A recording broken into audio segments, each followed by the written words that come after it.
সবুজ অবস্থান কর্মসূচির সবশেষ পরিস্থিতি জানাবেন। আর ইশরাক কি আজকে সমর্থকদের সাথে যোগ দেবেন?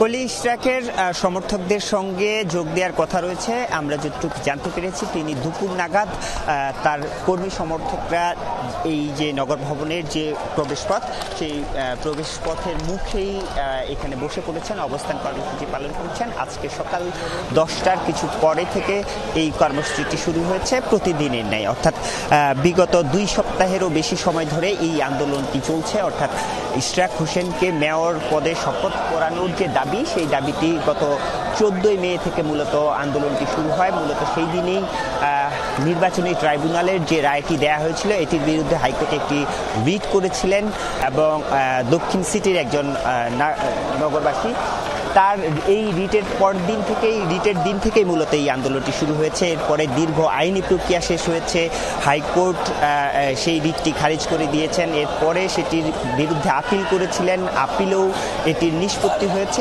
এখন পর্যন্ত আসলে এই যে গত 2 সপ্তাহেরও বেশি ধরে ইশরাকের সমর্থকরা নগর ভবন সহ যমুনার সামনেও টানা 3 দিন আন্দোলন করেছিলেন, কিন্তু শপথ পড়ানোর যে জায়গাটি, সেই জায়গাটি আসলে শেষ হয়নি। মূলত ইশরাকের সমর্থক যারা আছেন তারা বলছেন যে আমরা যতটুকু জানতে পেরেছি, অর্থাৎ আপিল বিভাগের যে নিষ্পত্তি যেটি দেওয়া হয়েছে, অবজারভেশন দেওয়া হয়েছে, সেটির পূর্ণাঙ্গ রায়টি প্রকাশ করা হয়েছে গতকালকে এবং এটির পরেই আসলে নির্বাচন কমিশনের পক্ষ থেকে কি সিদ্ধান্ত আসে এখন সেটি দেখার বিষয়। কারণ এই পূর্ণাঙ্গ রায় দেখে মূলত নির্বাচন কমিশনের এই শপথের বিষয়টিতে সিদ্ধান্ত নেওয়ার কথা এবং এটির জন্য মূলত এখানে যারা তার কর্মী সমর্থকরা রয়েছেন তারাও অপেক্ষা করছেন এবং তারা বলছেন যে এই বিষয়টি বুঝতেই পারছি। ধন্যবাদ আপনাকে সবুজ।